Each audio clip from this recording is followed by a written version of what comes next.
একটি স্বাধীন নির্বাচন কমিশন তারাও শেষ পর্যন্ত সেই মববাজদের প্রতি তাদের আনুগত্য স্বীকার করেছে। ওনাদের জায়গা তো এটি বলার সুযোগ নেই যে ভুল হয়েছে, থুক্কু, সরি বললাম, এই কথা বলার সুযোগ নেই। তো ইলেকশন কমিশনে তো অশিক্ষিতরা থাকে না। পরমত সহিষ্ণুতা, ধৈর্য, সংযম এর সর্বোচ্চ উদাহরণ জাতীয়তাবাদী ছাত্রদল 5 তারিখের পরে দেখিয়ে আসছে। কিন্তু আমরা দেখেছি যে এদেশে ইনসাফের বদলে মব তন্ত্র কায়েম করে অনেক অনৈতিক অধিকার আদায় করা যায়, এবং সেইটি একটি স্বাধীন নির্বাচন কমিশন তারাও শেষ পর্যন্ত সেই মববাজদের প্রতি তাদের আনুগত্য স্বীকার করেছে, যেটি কোনোভাবেই 5ই আগস্ট পরবর্তী বাংলাদেশে এমনকি স্বাধীন দেশে এটা কাম্য না। আমরা কোথাও আপনি দেখাতে পারবেন না যে ছাত্রদলের কোনো নেতাকর্মীরা উদ্দেশ্য প্রণোদিতভাবে কোথাও মবক্রেসি তৈরি করেছে। আপনি পোস্টাল ব্যালট নিয়ে যেটা হয়েছে, দীর্ঘ 3টি জাতীয় নির্বাচনে বাংলাদেশের মানুষ ভোট দিতে পারে না, এবং সেই ধারাবাহিকতায় কিন্তু অভ্যুত্থানের প্রেক্ষাপট তৈরি হয়েছে। গণ অভ্যুত্থান একদিনে হয় না। আপনি অনেকে আমাদেরকে বলে যে 17 বছরে নাকি আমরা ব্যর্থ ছিলাম, এগুলি অর্বাচীন, যারা হঠাৎ করে আসছে তাদের বক্তব্য। পৃথিবীর কোনো দেশেই গণ অভ্যুত্থান হঠাৎ করে হয়ে যায় না, দীর্ঘ পটভূমি লাগে, প্রেক্ষাপট লাগে। আমরা যদি সেই সময়ে বিরামহীনভাবে রাজপথে না থাকতাম, এই অভ্যুত্থানের প্রেক্ষাপট তৈরি হতো না। কেউ যদি একদিনের জন্য ফ্যাসিবাদ বিরোধী আন্দোলনে অংশগ্রহণ করে, তাদেরকে আমরা সম্মান করি, কিন্তু তারা আমাদের 17 বছরের কষ্টকে হঠাৎ করে এসে অস্বীকার করতে চায়।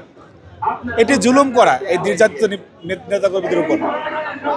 5 তারিখের পরবর্তী সময় এরকম অনেক মবক্রেসি হয়েছে। সাস্ট নিয়ে যেটা হলো, শাহজালাল বিজ্ঞান ও প্রযুক্তি বিশ্ববিদ্যালয় যেটা হলো, নির্বাচন কমিশন একটি প্রজ্ঞাপন দিয়েছে।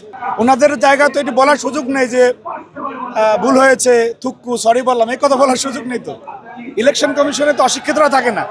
তো তারা যেহেতু প্রজ্ঞাপনটি দিয়েছে, সেই প্রজ্ঞাপনটি যদি বিশেষ করে ছাত্র সংগঠনের কথায় পরিবর্তন হয়, সেটিকে তাদের সক্ষমতার পরিচয় দেয়, অবশ্যই পক্ষপাতদুষ্ট আচরণের বহিঃপ্রকাশ। সুতরাং সেই জায়গাটিতে আমাদের প্রতিবাদ, এবং ওনারা এইভাবে যদি থাকে আমাদের ধৈর্যচ্যুতি ঘটবে। সেই ধৈর্যচ্যুতি যদি ঘটতে পারে তার একটি উদাহরণ এখানে তৈরি হলো।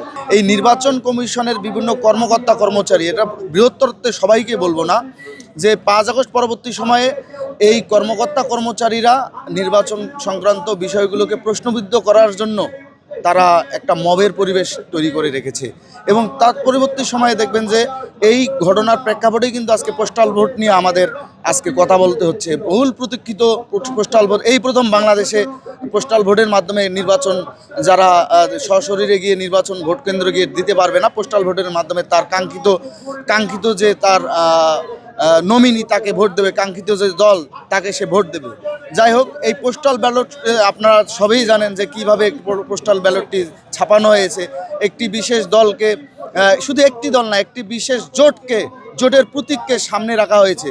এটা অসঙ্গতি, এবং এই অসঙ্গতি সম্পূর্ণ হয়েছে এই যে নির্বাচন কমিশনে কিছু সবাইকে বলবো না, আমরা ঢালাওভাবে কিন্তু সবাইকে দোষ দিচ্ছি না, ওই কিছু অংশ এটাকে এমনভাবে বিতর্কিত করেছে যেটা আমাদের সামনে এসেছে। আমরা বাংলাদেশ জাতীয়তাবাদী দল বিএনপির অঙ্গ সহযোগী সংগঠন বাংলাদেশ জাতীয়তাবাদী ছাত্রদল, এজন্যই এই অসঙ্গতি যাতে ভবিষ্যতে না হয়, এবং যে অসঙ্গতি ইতিমধ্যে হয়েছে তার একটা সুষ্ঠু সমাধান দ্রুত করার জন্য আমরা এখানে অবস্থান কর্মসূচি দিয়েছি।